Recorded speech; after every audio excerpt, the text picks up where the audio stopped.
imanakum bikasrati qauli la ilaha illallah. Perbarui iman kalian dengan banyak-banyak sebut la ilaha illallah. Tapi ini yang kita lalaikan, yang kita anggap remeh itu, ya. Nah, kita banyak melaksanakan zikir sekarang, apalagi zaman sekarang kan, rata-rata sami'na wa ata'na wa qurana. Hal ata 'alal insani hinun. Pesawat ada kompasnya, atau kapal ada kompasnya. Nah, kalau kita tidak ikuti kompasnya itu kan bisa kesasar.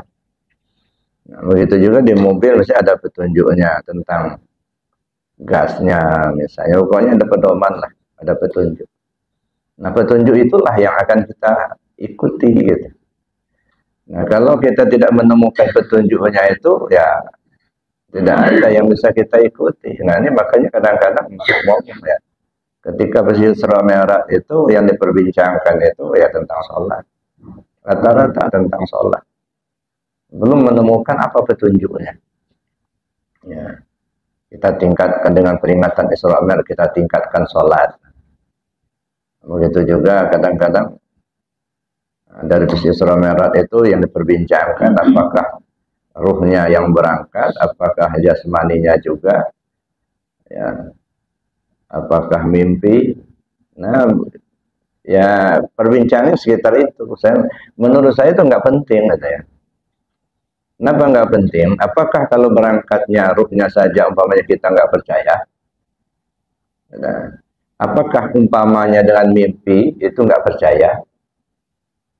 Jika nggak percaya berarti rusak akidah kita, karena itu sudah tercantum dalam Al-Quran. Jadi tidak begitu penting menurut saya apakah yang berangkat ruhnya dengan jasad, apa ruhnya saja, apakah dengan mimpi. Gitu.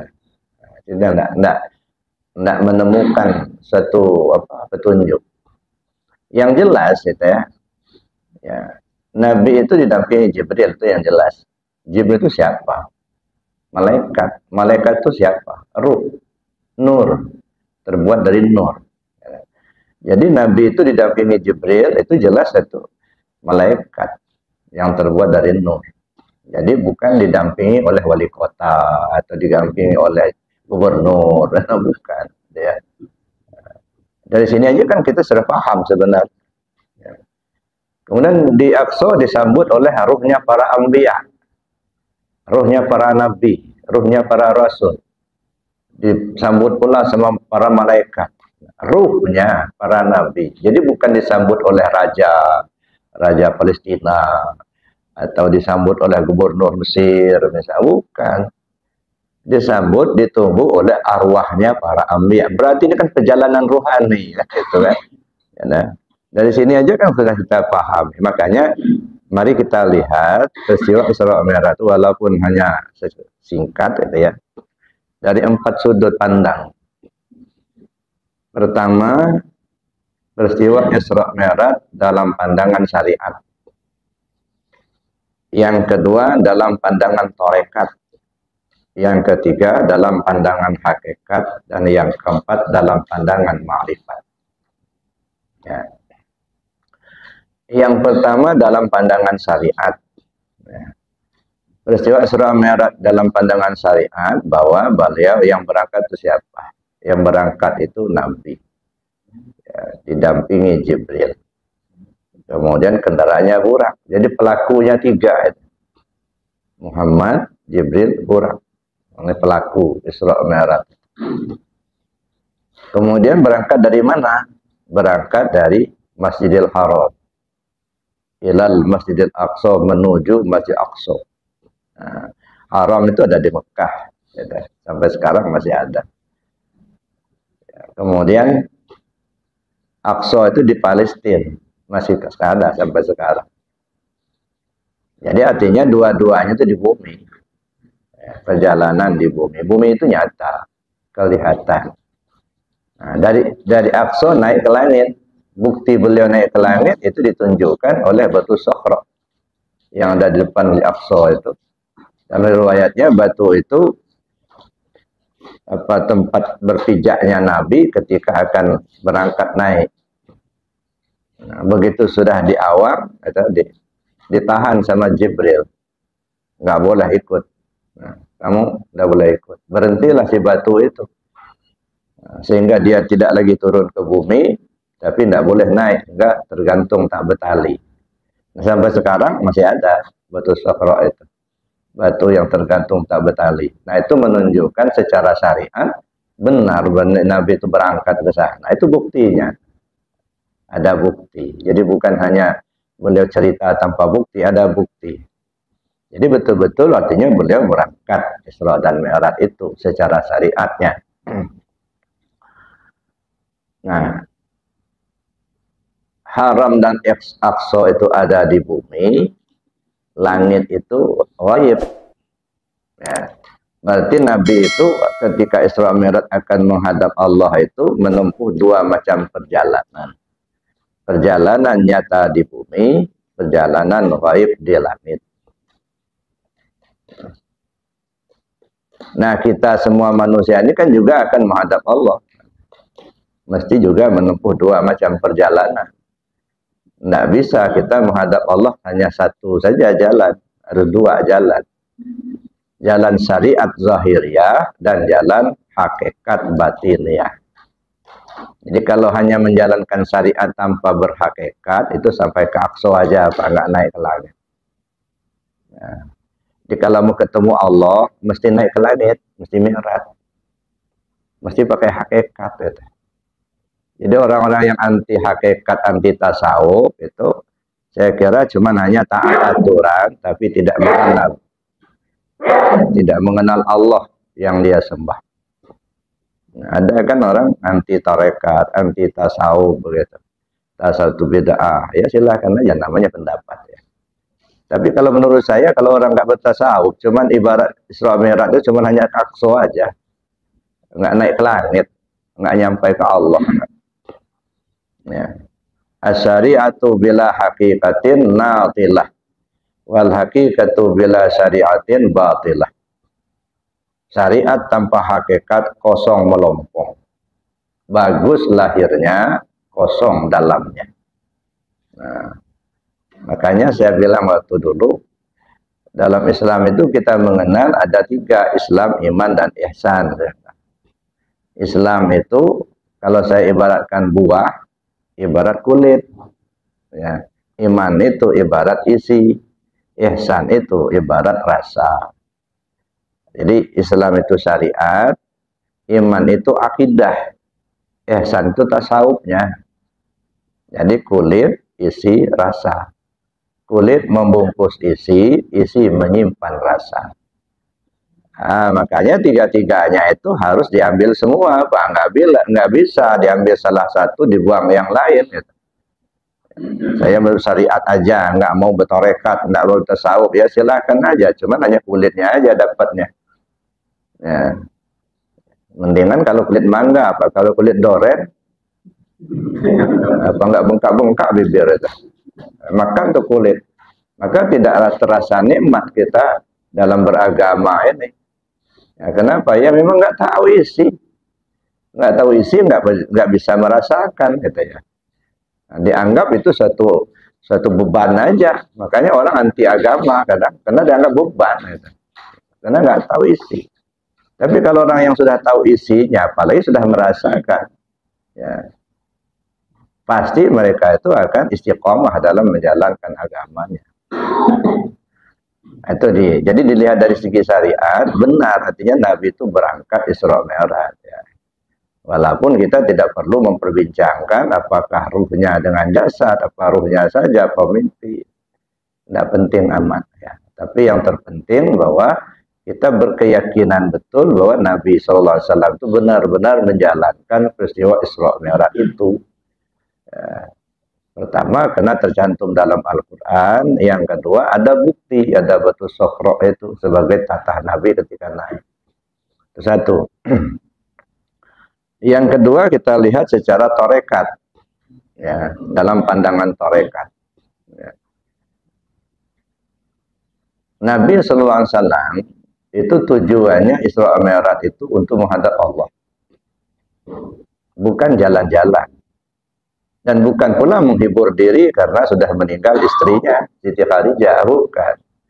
Nah, dan bukan untuk menyanjung-nyanjung Nabi, bukan. Nah, kita ini kan kadang-kadang hanya sebatas itu, nyanjung-nyanjung hebat Nabi. Satu-satunya Nabi yang dipanggil Allah langsung Isra Mi'raj, Nabi Muhammad. Saya pikir nggak penting-penting amat itu. Karena peristiwa itu bukan untuk menyanjung Nabi, bukan. Ya. Dan bukan pula untuk menghibur. Ya. Tapi tujuannya untuk petunjuk buat manusia. Makanya dalam Al-Quran surah Al-Isra ayat 1 itu dijelaskan. Subhanalladzi asra bi'abdihi lailan minal masjidil haram ilal masjidil aqsa alladzi barakna haulahu linuriyahu min ayatina. Innahu huwas samiul basir. Maha suci Allah yang telah memperjalankan hambanya, yaitu Muhammad, ya, pada satu malam, mulai dari Masjidil Haram hingga ke Masjid Aqsa, yang telah kami berkahi sekelilingnya, linuriyahu min ayatina, karena kami akan memperlihatkan tanda-tanda kebesaran kami. Innahu was-sami'ul basir, sesungguhnya Allah Maha mendengar lagi Maha melihat. Ada kalimat linuriyahu min ayatina, karena kami akan memperlihatkan tanda kebesaran. Nah, memperlihatkan. Ini kita garis bawahi dulu. Memperlihatkan. Apa maksud memperlihatkan? Kalau seorang desainer mendesain sebuah pakaian, setelah terselesai, lalu dia ingin supaya orang tahu, maka dia perlihatkanlah hasil desainnya tadi. Memperlihatkan bahasa desainernya itu adalah memperagakan. Nah, dia peragakan hasil desainnya. Oh, kalau begitu, Isra Mi'raj itu adalah sebuah peragaan. Nah, begini loh caranya kalau ingin menghadap Allah. Ini peragaan, Pak. Bahkan ada di Tenggarai, Nabi itu Isra Mi'raj itu bukan hanya sekali, Pak, berkali-kali. Ya, cuman yang diperagakan cuman sekali. Untuk apa? Supaya jadi petunjuk buat manusia. Ya, kalau Isra Mi'rajnya Nabi SAW itu berkali-kali, Pak. Ya, bukan hanya sekali itu. Cuman yang diperagakan hanya sekali. Ya. Jadi yang kita lihat Nabi SAW menghadap Allah Isra Mi'raj. Nah, kita singkirkan dulu pikiran kita untuk menghibur diri karena tahun kesedihan sanatul hazan, atau untuk menjemput sholat, gitu ya. Tapi tujuannya untuk menghadap Allah. Nah, bukankah kita ini semuanya akan menghadap Allah? Inna lillahi wa inna ilaihi raji'un. Dari Allah mesti pulang ke Allah. Kalau nggak menghadap Allah, nggak kembali ke Allah, ya kesasar namanya. Ya. Kita kepingin selamat. Yang namanya selamat itu dari mana dia datang, ke situ dia pulang. Nah, kalau berbeda dari datang dan kepulangannya, itu kesasar. Nah, atau musibah gitu ya. Nah, makanya semua manusia akan menghadap kepada Allah. Nah, kalau ingin kembali ke Allah, kalau betul-betul ingin menghadap Allah, inilah contohnya Isra Mi'raj. Ya. Apa yang bisa kita contoh di situ? Pertama, ketemu Jibril. Jibril itu membimbing Nabi, ya, untuk menghadap Allah dalam peristiwa Isra Mi'raj. Ada pembimbing. Sebenarnya Nabi itu bisa saja sendirian tanpa Jibril. Ngapain pakai Jibril? Ya, kan bisa langsung aja.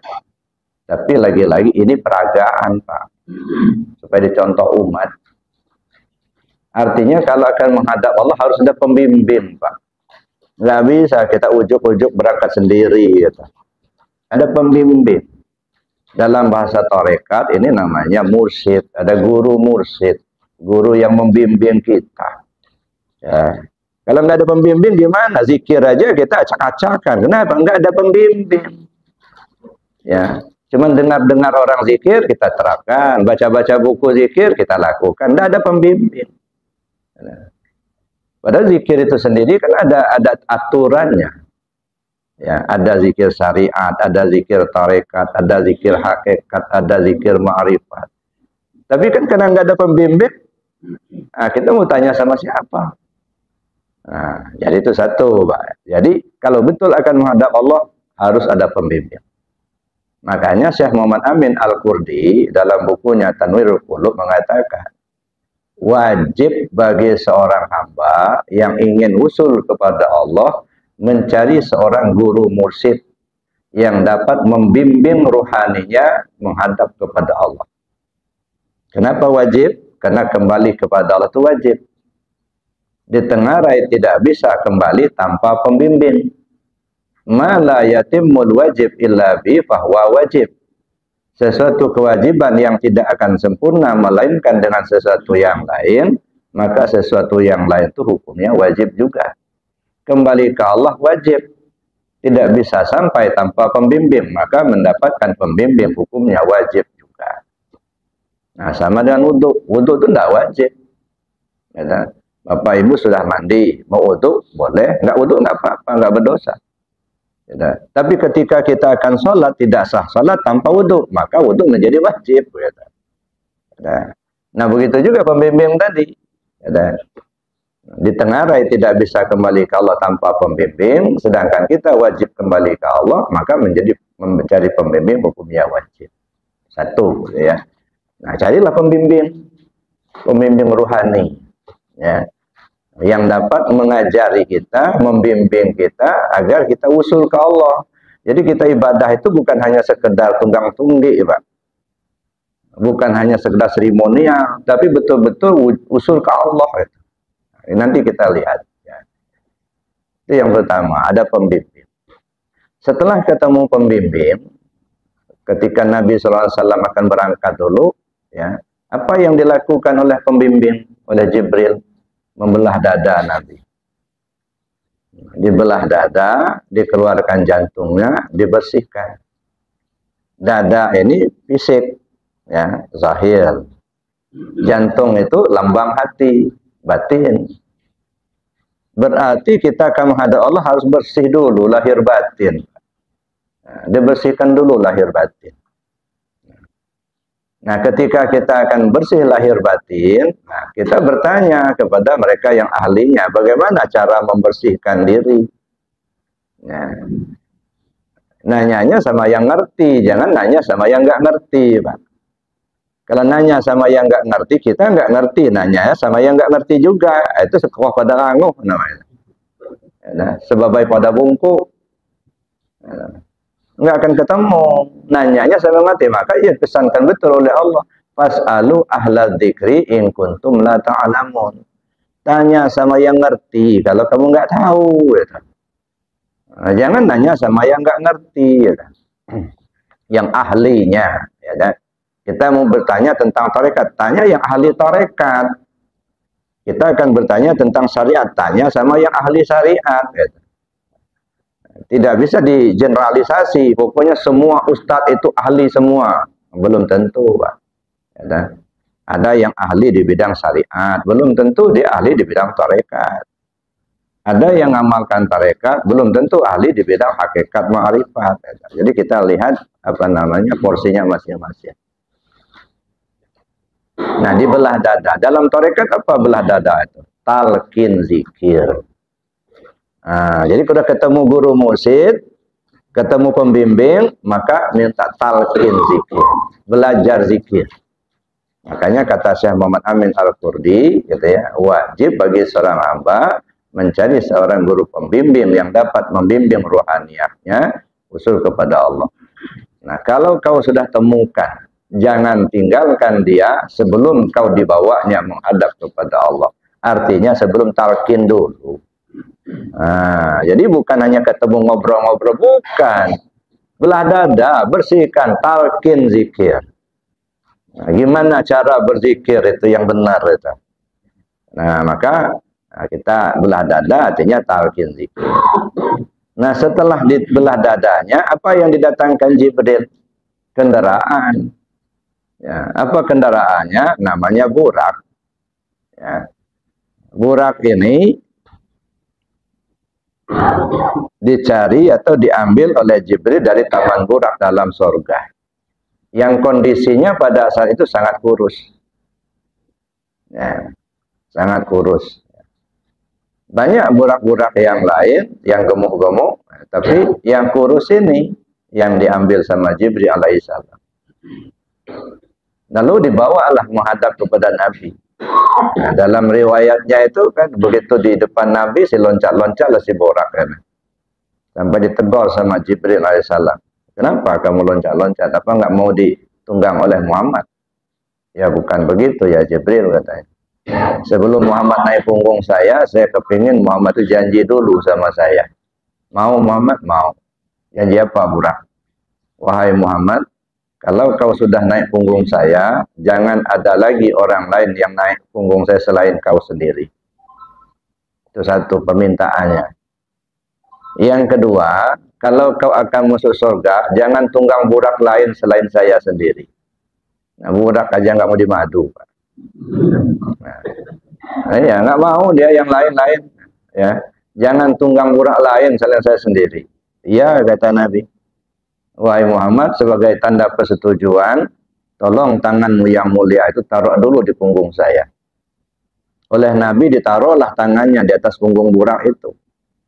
Begitu tercacah tangan Nabi di atas punggung burak, si burak ini senangnya bukan main, gembiranya bukan main. Sampai-sampai tubuhnya tidak mampu menampung ruhnya. Besar, tinggi, gemuk. Nah, apa yang kita bisa paham di sini? Ini kan kisah cerita. Ceritanya itu kan ada maksud, gitu ya. Ada tujuan. Apa yang bisa kita paham? Kata Nabi, burak yang saya tunggangi waktu Isra Mi'raj itu tunggangan para nabi sebelum aku. Apa yang menjadi tunggangan nabi-nabi sebelum Nabi Muhammad? Mulai dari Adam alaihissalam sampai ke Nabi Syed, sampai Nabi Idris, terus berikutnya sampai ke Nabi Muhammad. Hanya satu tunggangannya, Pak. Ya, la ilaha illallah. Semuanya bawa itu. Kalau syariatnya beda-beda, tapi kalau tunggangannya, misinya satu. Tauhid. Datang Nabi Adam bawa la ilaha illallah. Datang Nabi Syed bawa la ilaha illallah.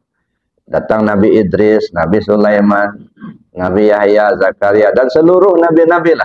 Semuanya bawa misi yang satu. La ilaha illallah. Berarti ini buraknya tuh Pak. Ya. Cuman masalahnya, kalimah tauhid ini semenjak ditinggalkan Nabi Allah Isa alaihissalam, ya, ini tauhid nggak dipakai orang lagi Pak. Orang sudah nyembah berhala, nyembah patung, nyembah api, nyembah matahari. Ya. Kalimat tauhid sudah ditinggalkan, maka istilahnya kurus. Burak ini.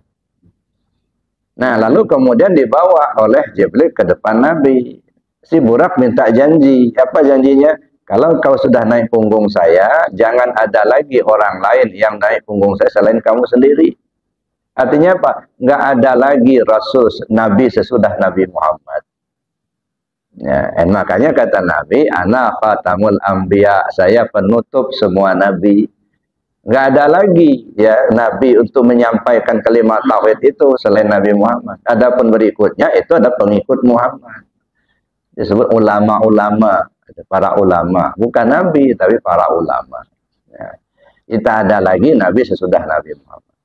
Kalau kau akan masuk surga nanti, jangan tunggang burak lain selain saya sendiri. Nggak ada orang yang bisa masuk surga tanpa la ilaha illallah. Maka disebutlah la ilallah itu miftahul jannah. Kunci pembuka surga. Ada. Itu satu la ilaha. Ketemu kita. Jadi buraknya itu la ilaha illallah. Kendaraan Nabi.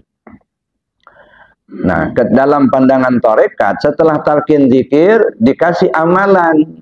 Zikir la ilaha illallah. Nah, ini buraknya ini. Ya.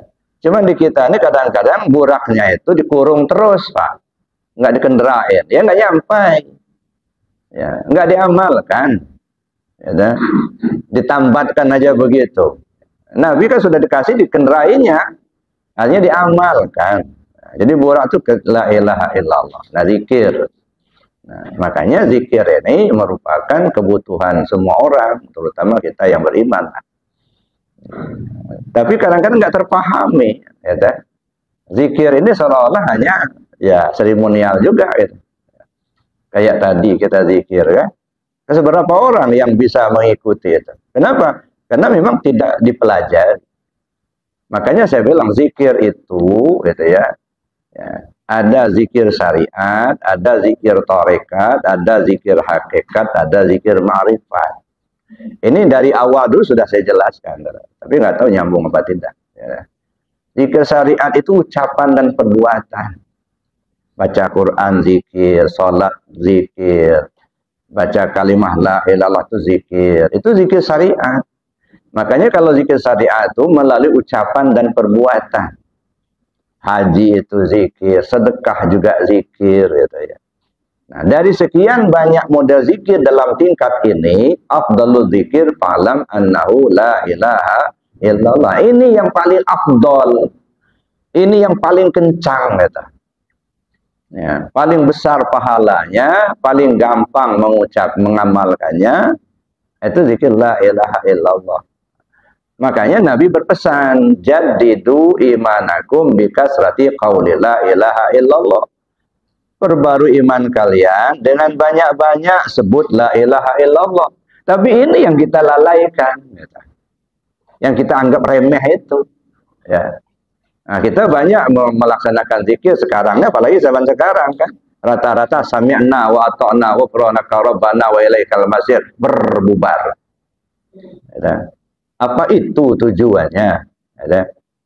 Nah, sedangkan Nabi sendiri berpesan, perbanyak zikir la ilaha illallah. Ini pesan Rasul loh. Tapi ini yang kita tinggalkan, gitu. Ya, bahkan mencemoohkan, gitu ya.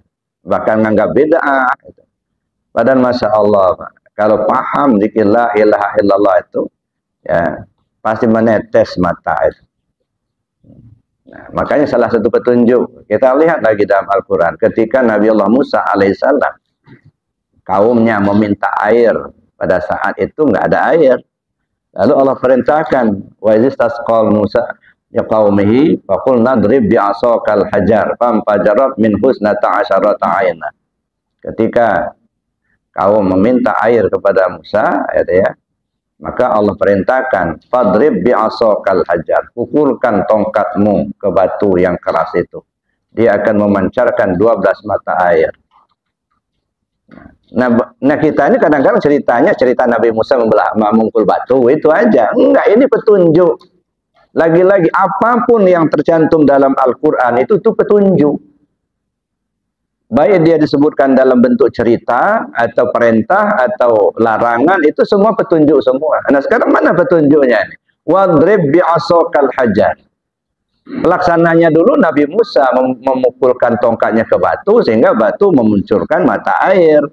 Akhirnya masing-masing kafilah tahu tempat minumnya masing-masing. Itu kan ceritanya. Tapi mana petunjuknya? Lagi-lagi harus kita cari. Nah, tongkat, mana tongkat? Apa maksud tongkat? Tongkat itu alat untuk berdiri. Kalau ibarat orang tua, dia kalau nggak pakai tongkat nggak bisa berdiri. Berarti alat untuk berdiri. Nah, yang mau berdiri itu siapa? Tauhid yang harus berdiri. Ya, dalam hidup kita ini kan tauhid itu yang harus berdiri tegak itu. Alatnya mana? La ilaha illallah. Itulah tongkatnya, itulah alatnya. Ya, jadi tongkat itu la ilaha illallah. Wadrib bi'asokal hajar, pukulkan tongkat ke batu. Mana batu? Nih hati kita nih yang batu yang keras ini. Summa qasat qulubuhum min ba'di dzalika fahyakal hijarati aw asaddu qaswa. Kemudian hati mereka keras membatu, bahkan lebih keras dari batu.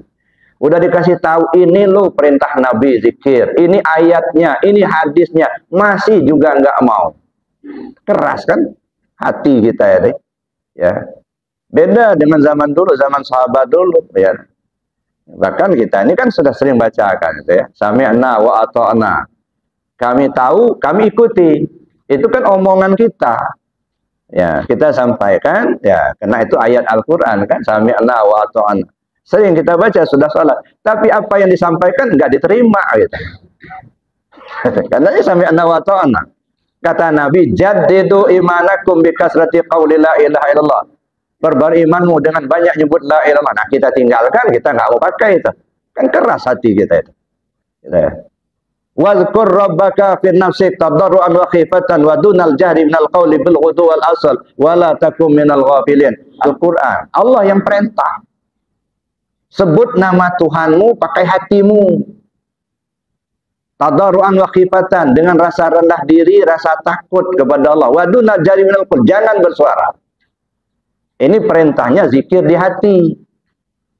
Nah, paham enggak kita zikir di hati itu?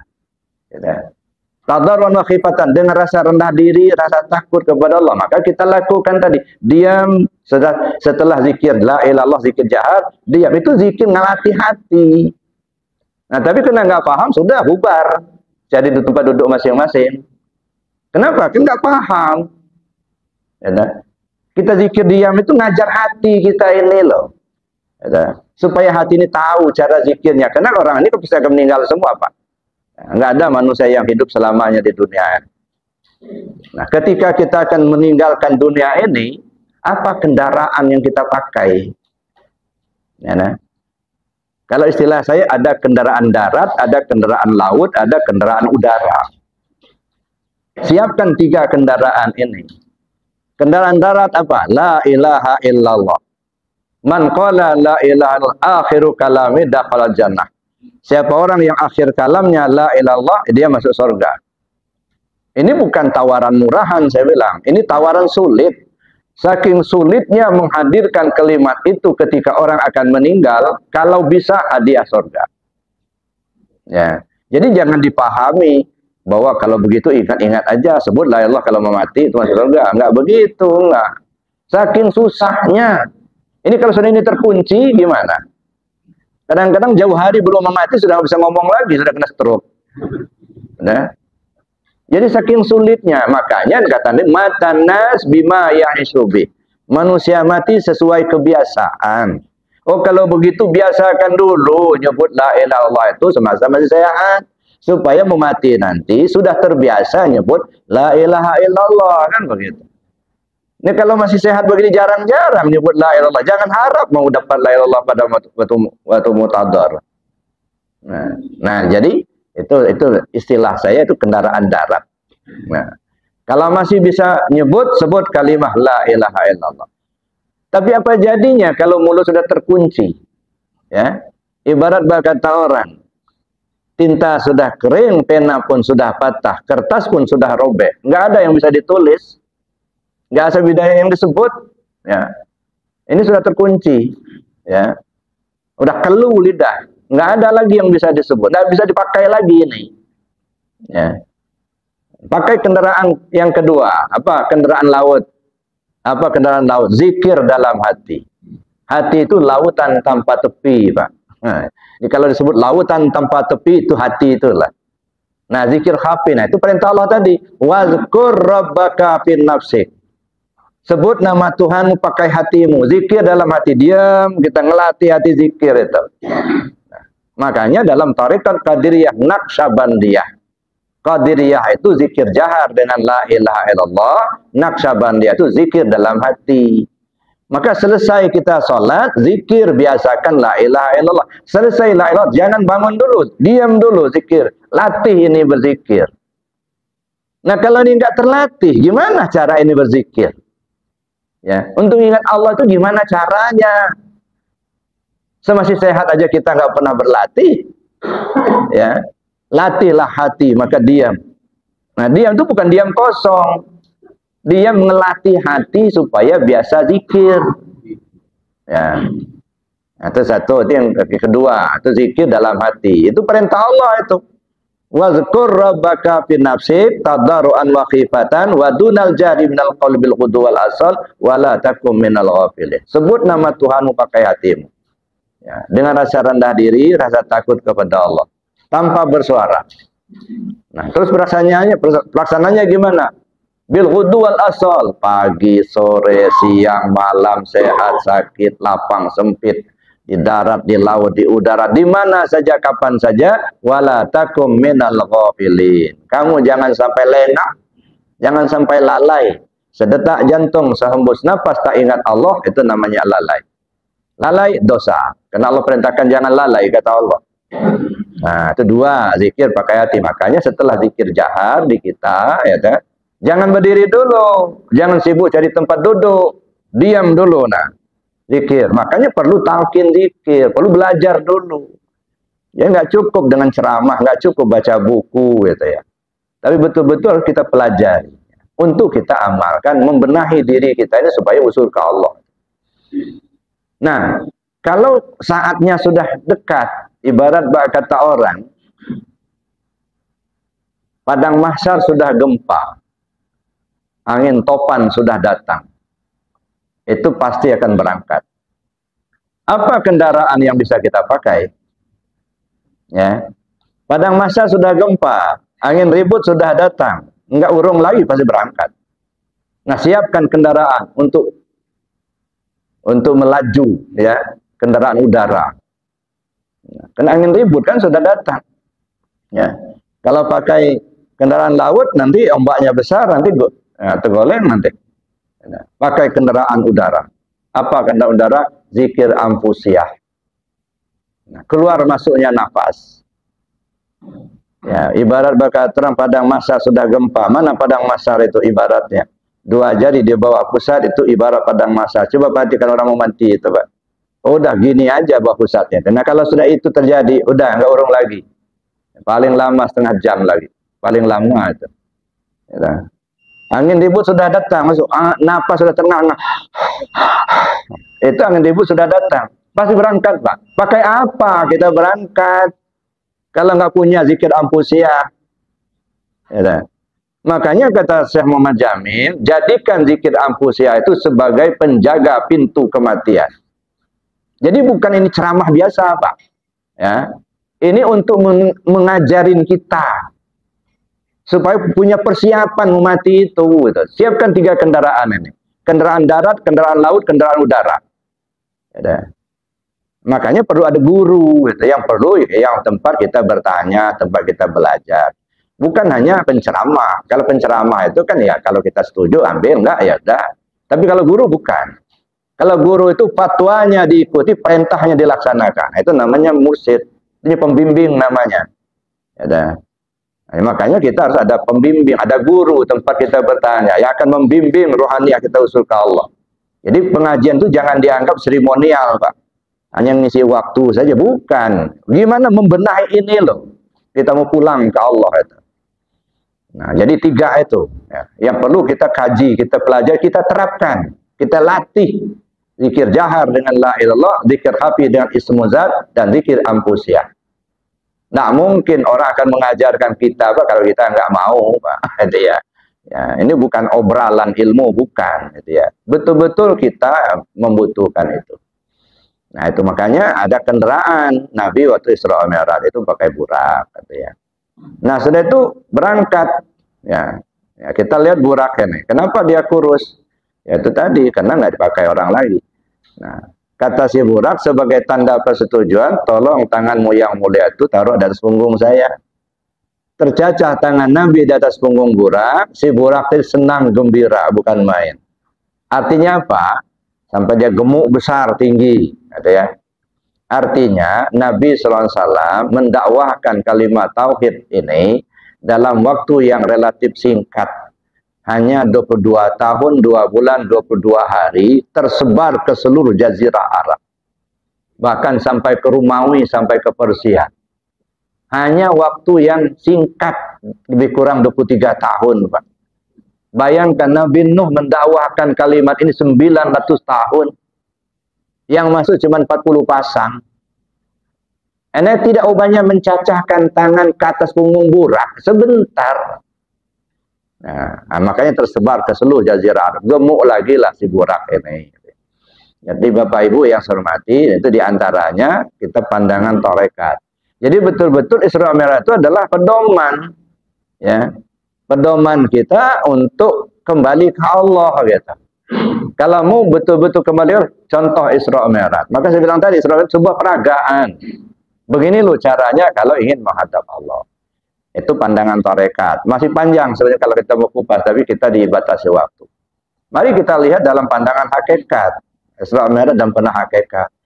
Nabi itu Isra Mi'raj itu dari Haram ke Aqsa. Haram itu di Mekah, Aqsa itu di Palestina. Terus naik ke langit. 1, 2, 3, 4 dan seterusnya sampai Sidratul Muntaha baru ketemu Allah. Bayangan kita di mana? Jauh di sana. Alangkah jauhnya Tuhan itu. Apakah kalau mau ketemu Allah itu harus ke Aqsa dulu? Ke Palestina dulu? Lalu kemudian naik ke langit? Padahal kata Allah, nahnu aqrabu min hablil warid. Kami itu terlebih hampir dari urat nadimu. Wa fi anfusikum afala tubsirun. Aku itu ada di dirimu sendiri. Kenapa kau nggak tahu? Gitu. Ternyata ada di diri kita, Pak. Ya, jangan dibayangkan ketemu Allah itu di langit sana. Alangkah jauhnya Tuhan itu. Wa huwa ma'akum aynama kuntum. Allah bersamamu dimanapun kau berada. Jadi ada di diri kita. Di sini kita cari, Pak. Berangkatnya dari mana? Dari Masjidil Haram.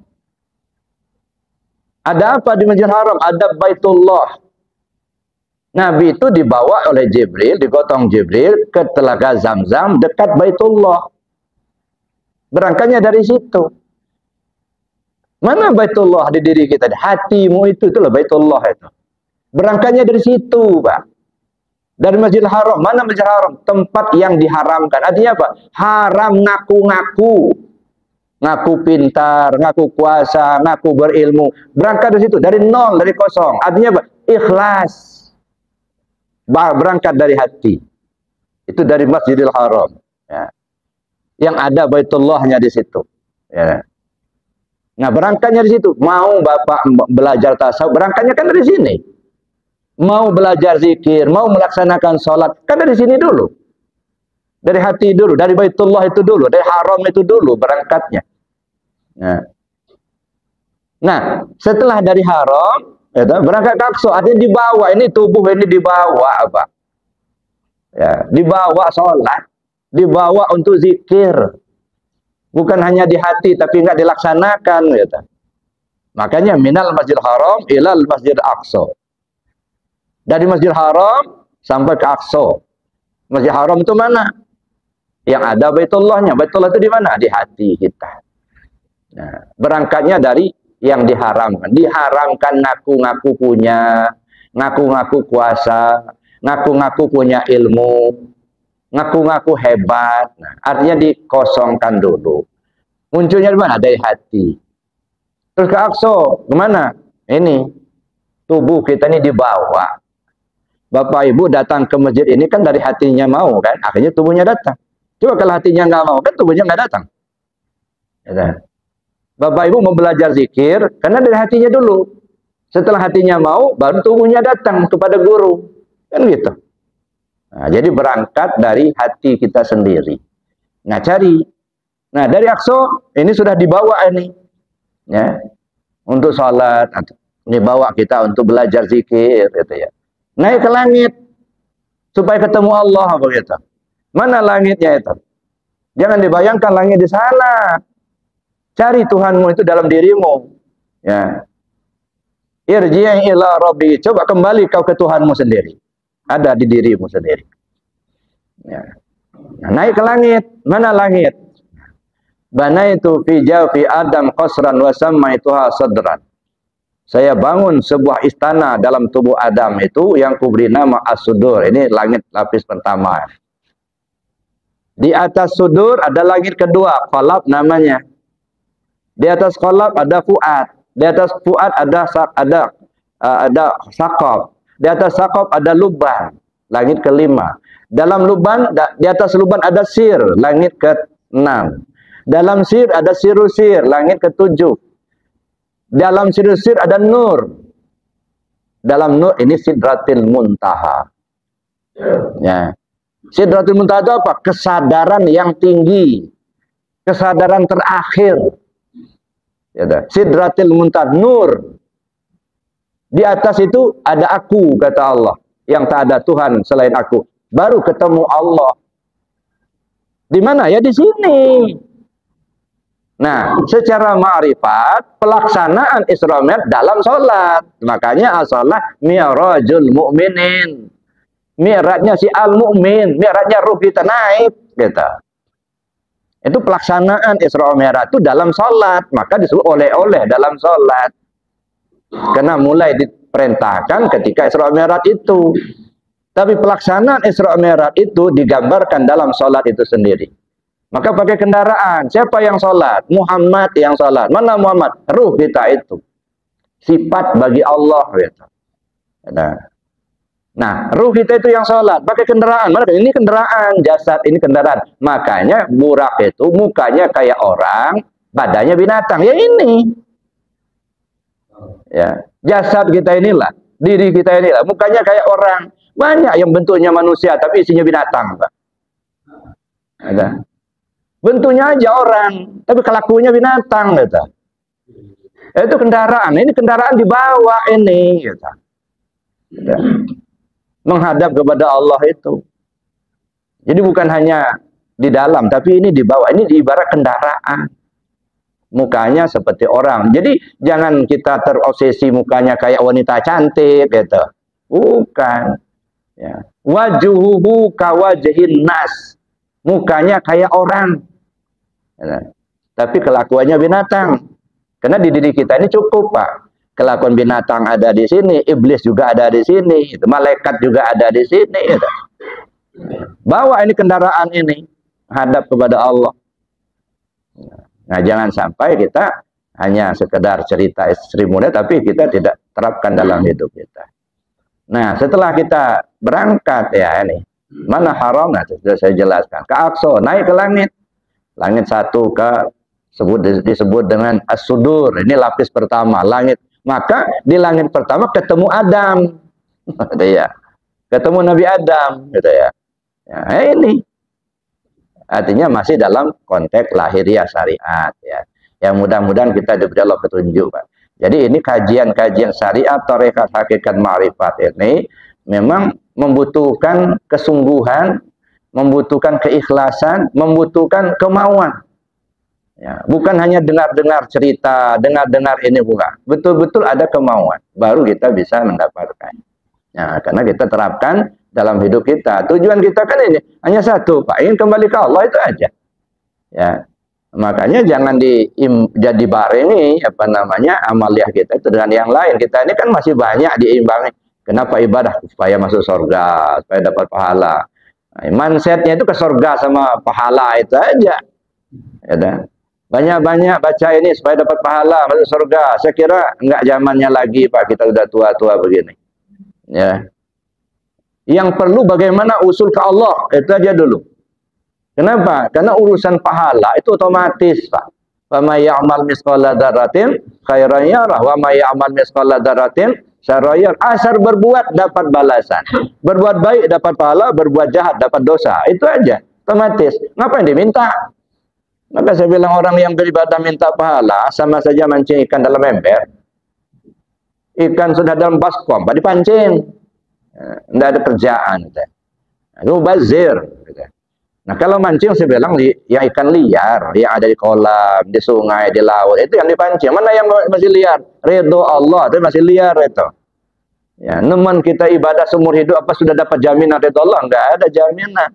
Maka yang perlu kita minta ridhonya. Mudah-mudahan amal ibadah kita mendapatkan ridho Allah. Benar. Dapat pahala, ngapain diminta? Udah dijanjikan. Nah, satu, surga. Surga itu nggak bisa dibeli dengan ibadah kita, Pak. Ya, jangan kan beli surga, bayar kelingking aja nggak kebayar.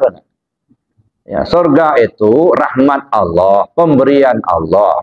Makhluk itu. Ya, nah. Yang kita kejar ini bukan kembali ke makhluk, kembali ke Allah. Yang punya surga itu, itu yang harus dikejar. Maka surga sesungguhnya itu bukan yang ada bidadarinya, itu ya. Yang surga yang sesungguhnya kembalinya diri kita kepada Allah. Itulah surga yang sesungguhnya. Kalau yang bidadari-bidadari itu kenikmatan. Ya. Cuman kita, nih apalagi bapak-bapak kepingin betul masuk surga karena banyak bidadari. Ya. Tapi nanti ibu-ibu nuntut nanti nggak ada bidadara. Kenapa nggak ada bidadara di dalam surga? Kok adanya bidadari saja? Kayaknya menyenang-nyenangin bapak itu. Maka nuntut ibu-ibu. Kenapa kok nggak ada bidadara? Kok ada bidadari saja? Kenapa Pak nggak ada bidadaranya? Karena puncak kebahagiaan laki-laki itu wanita. Kalau puncak kebahagiaan wanita bukan laki-laki, bukan duit, perhiasan. Iya. Maka digambarkan perhiasan-perhiasan indah-indah dalam surga itu. Itu kesenangan wanita. Yumtahanul mar'atu bizahab wa yumtahanur rajulu bin nisa. Perempuan diuji dengan duit, laki-laki diuji sama perempuan. Makanya walaupun duitnya habis banyak, nggak masalah bagi laki-laki, yang penting dapat yang mudah. Karena itu kepuncak kebahagiaannya itu. Nah, perempuan juga begitu. Yumtahanul mar'atu bizahab. Perempuan diuji sama duit, kata. Nggak apa tua-tua, yang penting banyak duitnya.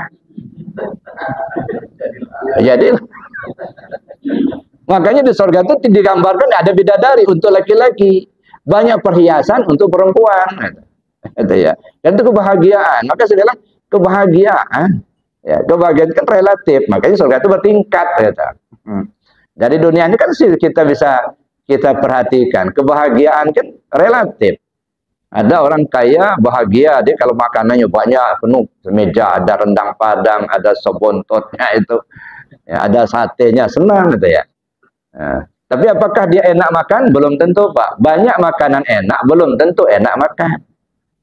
Ya, nah, kebahagiaan kita orang bawah, ya mungkin nggak seperti itu. Pokoknya ya kebahagiaan kalau sudah ada ikan nasi goreng aja jadilah gitu. Udah senang lah itu kan. Makanya kebahagiaan itu relatif, maka disebut surga itu bertingkat-tingkat, Pak. Jadi walaupun makanan enak banyak, belum tentu enak makan. Makanan enak banyak, ada rendang padang, ada sop buntut, ada sate, tapi yang bersangkutan sakit, Pak, nggak enak makan. Ya, mendingan nyembeli ayam sakit, yang penting kita sehat. Daripada nyembeli ayam sehat, cuman kita sakit, gitu. Nggak habis ya. Ayam sehat disembelih, cuma kita aja sakit. Aduh, ngelihat udah enak kita. Nah, cuman kalau kitanya sehat, biar ayam sakit disembelih habis ya tak. Laju. Jadi mudah-mudahan kita diberi petunjuk oleh Allah. Amin. Allah. Saya kira demikian saja Bapak Ibu, ini pencerahan pagi ini. Ya. Ya, mungkin kalau masih ada waktu kita diskusi. Sementara saya akhiri dulu. Assalamualaikum warahmatullahi wabarakatuh.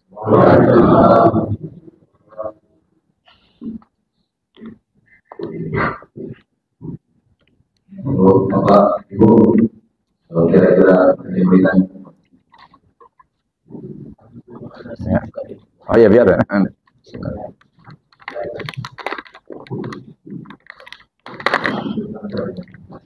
Ya, makasih. Waalaikumsalam.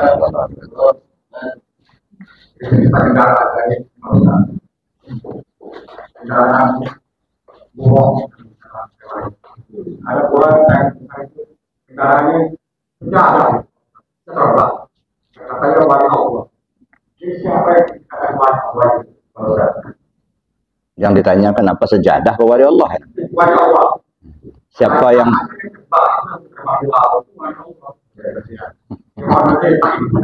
ada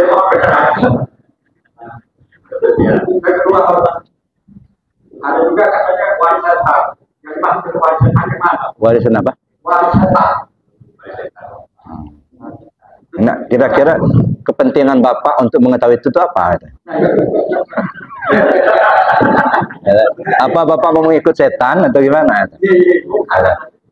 Iya, jangan katanya. Nah, inilah yang jadi masalah ini, Pak. Nah, kalau menurut saya, apa yang menjadi kepentingan diri kita, itu yang kita diskusikan. Jangan kata orang gitu. Akhirnya nggak masuk ke diri kita. Habis waktu kita, tapi nggak bermanfaat. Makanya kalau di Arafah, itu saya bilang sama jamaah, kalau bertanya itu, bertanyalah yang ada kepentingan diri kita. Saya dulu pernah ada bertanya, Pak Buya, katanya saya mau tanya, katanya. Itu tetangga saya itu kan kiai, gitu. Cuman anaknya nggak sholat, katanya. Menurut Buya gimana? Kamu salah alamat, ngapain nanya sama saya, mana orang? Gitu. Yang begini-begini nggak penting, gitu. Tanya sama bapaknya, kenapa anak kamu nggak sholat, gitu. Nah, jadi jangan membicarakan orang lain, Pak. Ya, kita nambah-nambah dosa aja. bicarakan apa yang menjadi kepentingan diri kita. Supaya kita terapkan dalam kehidupan kita, memperbaiki diri kita lebih baik dari sebelumnya gitu. Apa kata orang ada sejadah terbang itu kan? Apakah wali Allah yang terbang di laut? Ya burung pipit juga terbang juga di laut sana. Gitu ya. Jadi nggak penting gitu sebenarnya.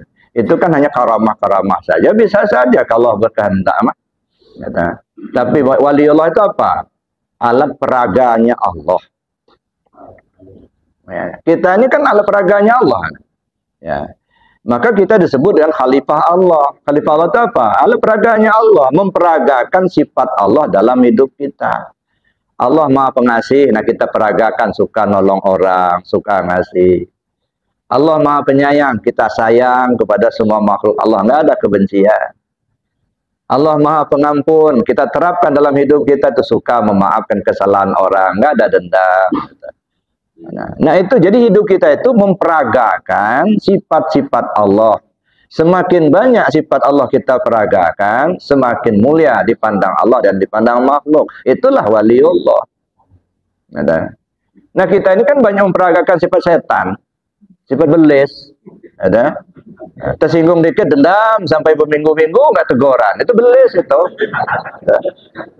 Iya. Nggak kepilih lagi jadi pengurus, nggak datang-datang lagi ke masjid gitu. Nah, itu bukan sifat Allah begitu gitu. Jadi kita ini makhluk ini menjadi khalifah Allah di bumi, artinya alat peraganya Allah. Nah, jadi semakin banyak sifat Allah kita peragakan, itu semakin mulia. Nah, itu para wali Allah itu. Mereka memperagakan sifat-sifat Allah, bukan sifat belis yang mereka peragakan. Nah kita ini banyak sifat belis yang kita peragakan. Belum jadi wali Allah itu. Wali Allah. Nah ini juga, nih kemarin itu kan di pondok itu kan ada SMP. Ada nih kepala sekolah ini. Ada istilahnya kan sekarang dulu kan PDB, PPDB, panitia penerimaan peserta didik baru, penerimaan peserta didik baru. Saya bilang kalau anak didik itu artinya guru itu yang memaksa anak supaya tahu. Jadi bukannya anak yang berusaha untuk tahu. Maka yang benar itu menurut saya bukan peserta didik. Ya makanya banyak anak-anak kita yang nakal-nakal ngelawan gurunya.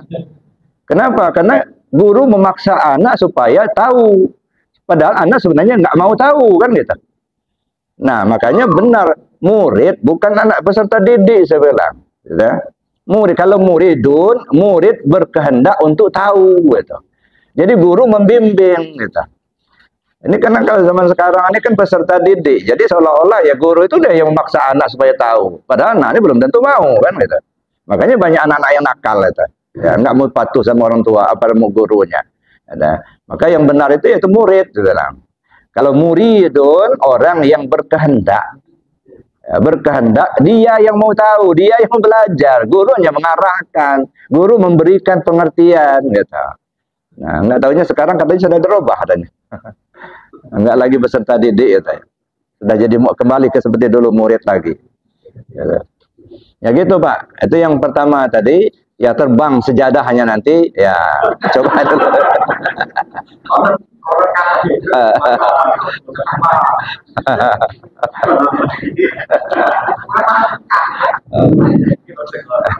Kata orang. Ya, kalau Bapak mau nanti lihat mudah-mudahan ada dapat itu.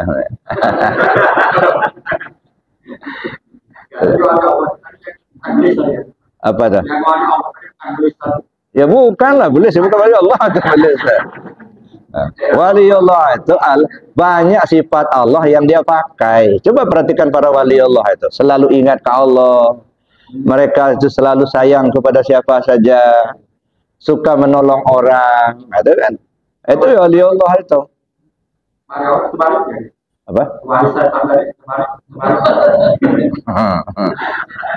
Ya banyak. Kalau wali setan itu banyak sifat setan yang dia pakai. Ya. Mendendam begitu kan? Itu wali setan itu. Ya. Ya.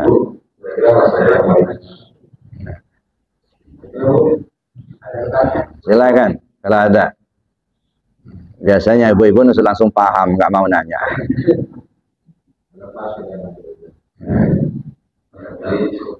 Ya, makasih. Terima kasih kepada Ibu sendiri yang telah menyampaikan luar biasa banyak ilmu serta pelajaran. Mudah-mudahan bisa menjadi tawaran kepada kita dan bisa kita amalkan dalam kehidupan. Dimohon kepada Ibu yang untuk bisa Baik, kita doa dan kafarat majelis. Bismillahirrahmanirrahim. Allahumma inni astaudi'uka ma 'allamtani wardudhu ilayya inda hajati wa la tansani ya rabbal alamin. Subhanakallahumma wa bihamdika asyhadu an la ilaha illa anta astaghfiruka wa atubu ilaik. Assalamualaikum warahmatullahi wabarakatuh. هل أتى على الإنسان حين